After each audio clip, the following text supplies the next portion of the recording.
आज के इस वीडियो का मुख्य टारगेट है क्लास 9th के वो सभी प्रश्न जो झारखंड अधिविद्य परिषद रांची के द्वारा पूछे जाने की संभावना है। उन सभी प्रश्नों को विज्ञान की विषय का करना है।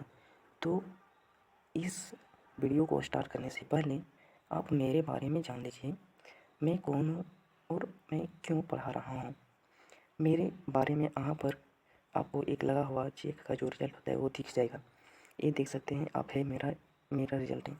तो अब हम चलते हैं आगे क्वेश्चन की ओर।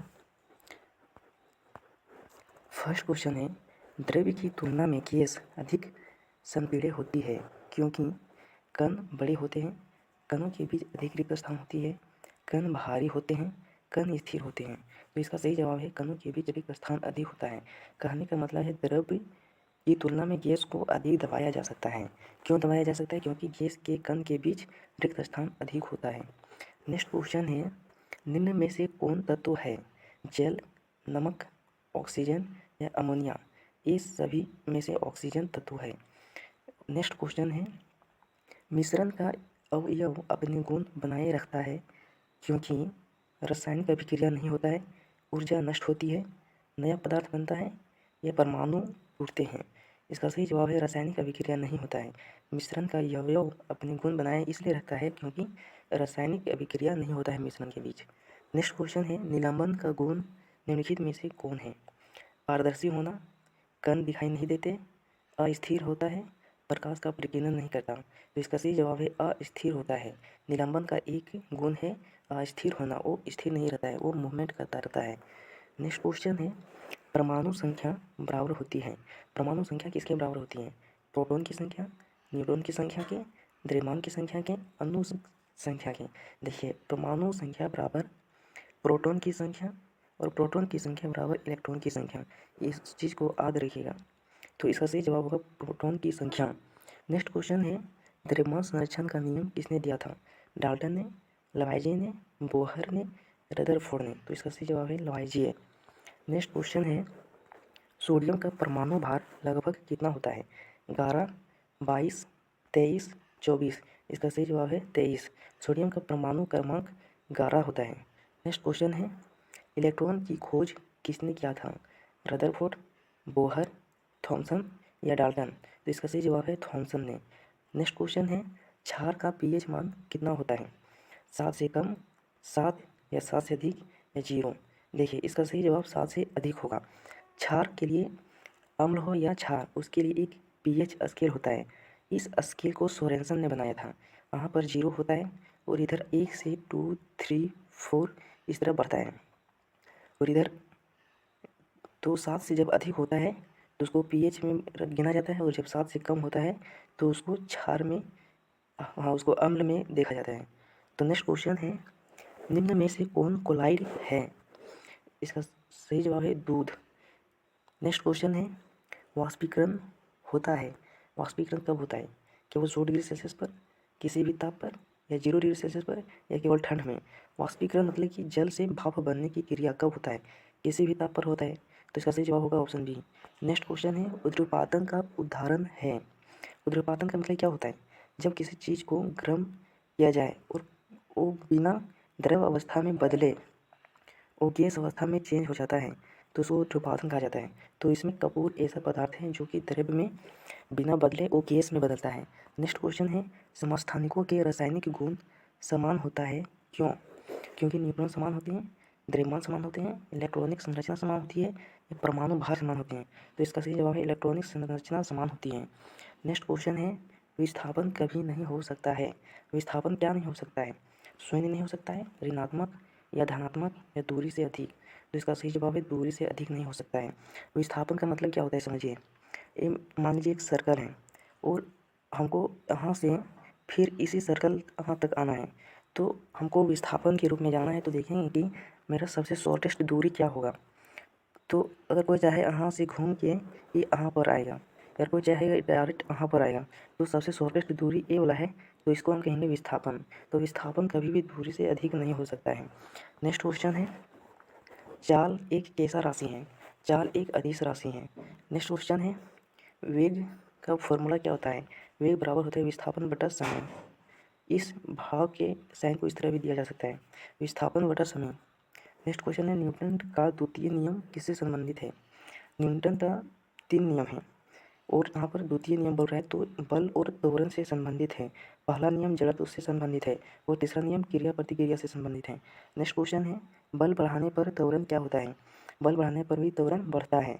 बल बढ़ाने पर त्वरण बढ़ता है। देखिए, force equal to mass into acceleration. तो जब फोर्स बढ़ रहा है तो ये एक्सेलरेशन भी बढ़ेगा, त्वरण भी बढ़ेगा, और जब त्वरण घटेगा तो फोर्स भी घटेगा। अब नेक्स्ट क्वेश्चन देखते हैं, क्रिया और प्रतिक्रिया बल होता है समान दिशा में अलग अलग वस्तुओं पर, एक ही वस्तु पर या असमान दिशा पर। क्रिया और प्रतिक्रिया बल न्यूटन का तीसरा नियम है जो कि अलग अलग वस्तुओं पर होता है। नेक्स्ट क्वेश्चन है, द्रव्यमान की एसआई इकाई क्या होता है? न्यूटन, ग्राम, किलोग्राम, जूल। तो इसका सही जवाब है किलोग्राम। नेक्स्ट क्वेश्चन है, मुक्त पतन में त्वरण होता है, भार का एसआई मात्रक क्या होता है? अच्छा, भार का फॉर्मूला क्या होता है? भार का फॉर्मूला होता है वेट। भार को डब्ल्यू से दर्शाते हैं और weight equal to mass into gravity. तो इसका सही जवाब होगा M into G. Next question है, यदि कोई वस्तु नहीं हिलती तो क्या यह कार्य कितना होगा? देखिए, कोई भी कार्य तभी होता है जब किसी वस्तु पर फोर्स लगाया जाता है और फोर्स लगाने पर उस पर डिस्प्लेसमेंट होता है, यानी कि विस्थापन होता है, तो कार्य होगा। अगर फोर्स लगाएं और डिस्प्लेसमेंट नहीं हुआ तो कार्य वहाँ पर जीरो होगा। तो वहाँ पर देखिए, यदि कोई वस्तु नहीं हिल रहा है, नहीं हिल रहा है मतलब डिस्प्लेसमेंट नहीं हो रहा है, तो इसलिए इसका कार्य क्या होगा? जीरो हो जाएगा। नेक्स्ट क्वेश्चन है, आंतरिक ऊर्जा होती है केवल स्थितिज ऊर्जा, केवल गतिज ऊर्जा, स्थितिज प्लस गतिज दोनों, या ऊष्मा ऊर्जा? तो आंतरिक ऊर्जा देखें, स्थितिज ऊर्जा और गतिज ऊर्जा की दोनों के सम्मिलित रूप को आंतरिक ऊर्जा कहते हैं। तो इसका सही जवाब सी होगा। नेक्स्ट क्वेश्चन है, ध्वनि निर्वात में क्या कर सकती है? चल सकती है या नहीं चल सकती है, या धीमी चलती है या तेज चलती है? तो ध्वनि निर्वात में नहीं चल सकती है। इसका मतलब है कि जहाँ पर कुछ नहीं है, जहाँ पर वायु भी नहीं है, वहाँ पर ध्वनि नहीं चल सकती है, लेकिन जहाँ पर वायु नहीं है वहाँ पर प्रकाश सबसे अधिक चल सकता है। नेक्स्ट क्वेश्चन है, आवृत्ति का एसआई इकाई क्या है?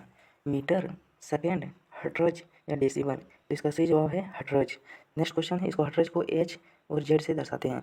नेक्स्ट क्वेश्चन है, तीव्र ध्वनि का आयाम होता है, कैसा होता है?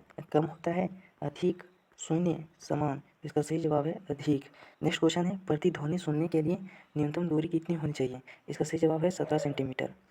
नेक्स्ट क्वेश्चन है, कोशिका की खोज किसने किया था? डार्विन ने, रॉबर्ट हुक ने, लेवेनहुक ने, मेंडल ने? तो इसका सही जवाब है रॉबर्ट हुक ने। और एक और क्वेश्चन है, जीवित कोशिका की खोज किसने किया था? एंटन ऑन लीवियनहॉक ने। ये ऑप्शन नंबर सी होगा। तो नेक्स्ट क्वेश्चन है, कोशिका का पावर हाउस किसे कहा जाता है? तो इसका सही जवाब है माइटोकॉन्ड्रिया को। नेक्स्ट क्वेश्चन है, पौध कोशिका का आकार सामान्यतः कैसा होता है?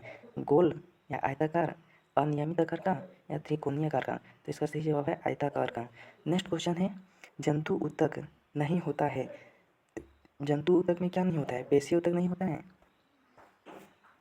ये संयोजी ऊतक नहीं होता है, या जाइलम नहीं होता है, या तंत्रिका नहीं होता है? तो इसका सही जवाब है जाइलम नहीं होता है। जाइलम पौधे कोशिका में पाया जाता है और जाइलम जल का परिवहन करता है। नेक्स्ट क्वेश्चन है, रक्त कौन सा ऊतक है? रक्त उपकला ऊतक है, पेशी ऊतक है, संयोजी ऊतक है, या तंत्रिका ऊतक है? तो इसका सही जवाब है संयोजी ऊतक है। नेक्स्ट क्वेश्चन है, पौधों में शोषण होता है, पौधे में शोषण कब कब होता है? केवल दिन में या केवल रात में, या दिन और रात दोनों, या कभी नहीं? तो इसका सही जवाब है पौधे दिन और रात शोषण करते हैं। नेक्स्ट क्वेश्चन है, संक्रमण रोग फैलता है, संक्रमण रोग किसके द्वारा फैलता है? जन्म से फैलता है, या भोजन से फैलता है, या रोगजनक से फैलता है, या हार्मोन से? तो इसका सही जवाब है रोगजनक से। नेक्स्ट क्वेश्चन है, डेंगू किसके कारण फैलता है?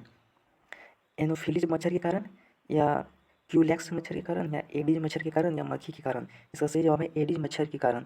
नेक्स्ट क्वेश्चन है, जैव संसाधन का उदाहरण क्या है? देखिए, जैव संसाधन का मतलब होता है वैसा संसाधन जिसमें जीवन हो, जिसमें जान हो, उसको जैव संसाधन कहते हैं। तो जैसे कि जल, मिट्टी, वन और वायु, ये तीनों में से, चारों में से किसमें जान है? ये वन में जान है। तो वन क्या है? जैव संसाधन है, और जल, मिट्टी और वायु अजैव संसाधन है। नेक्स्ट क्वेश्चन है, अक्षय संसाधन है, अक्षय मतलब होता है जो क्षय हो सकता है, जो एक बार खत्म हो सकता है। सॉरी, अक्षय का मतलब होता है जो संसाधन खत्म नहीं हो सकता है। तो कोयला खत्म हो सकता है, पेट्रोलियम खत्म हो सकता है, प्राकृतिक गैस भी खत्म हो सकता है, लेकिन सौर ऊर्जा, जब तक सन रहेगा, जब तक सूरज रहेगा, तब तक सोलर सिस्टम चलेगा, तब तक सौर ऊर्जा चलेगा। तो वहाँ पर इसका सही जवाब डी होगा। नेक्स्ट क्वेश्चन है, खाद्य श्रृंखला का प्रथम स्तर क्या होता है? खाद्य श्रृंखला का प्रथम स्तर उपभोक्ता या अपघटक या उत्पादक या प्रभक्षी? इसका सही जवाब है उत्पादक। उत्पादक मतलब प्रोड्यूसर, प्रोड्यूसर मतलब पेड़ पौधा ये सब। इसके बाद होता है उपभोक्ता, उपभोक्ता मतलब जो उसको उपयोग करता है अपने भोजन के रूप में। इसके बाद परभक्षी, परभक्षी इसके बाद अपघटक, परभक्षी जब मर जाता है तो उसको अपघटन करने के लिए अपघटक आते हैं सूक्ष्म जीव। तो इसका सही जवाब होगा उत्पादक। नेक्स्ट क्वेश्चन है, मिश्रित खेती का क्या लाभ है? जोखिम कम होता है, मिट्टी खराब होता है, उत्पादन घटता है या सिंचाई नहीं होती है? तो इसका सही जवाब है जोखिम कम होता है। मिश्रित खेती का मतलब होता है कि एक ही खेत में अलग अलग किस्म के फसल को बोना मिश्रित खेती कहलाता है, जिससे कि जोखिम कम होता है। अगर एक फसल नहीं होता है तो दूसरा फसल का उत्पादन होता है, अगर दूसरे फसल का उत्पादन नहीं होता है तो तीसरे फसल का उत्पादन होता है। तो इस तरह मैंने अभी पूरा 40 क्वेश्चन देखे हैं, और एक टारगेट आप लोग का है कि इस वीडियो में कम से कम 4 से 5 लाइक और 3 से 4 कमेंट करना है। इसके बाद उसी तरह हम और अच्छे अच्छे वीडियो लाते रहेंगे। तो मिलते हैं तब तक किसी दूसरे वीडियो के साथ और एक नई जानकारी के साथ। तब तक जय हिंद,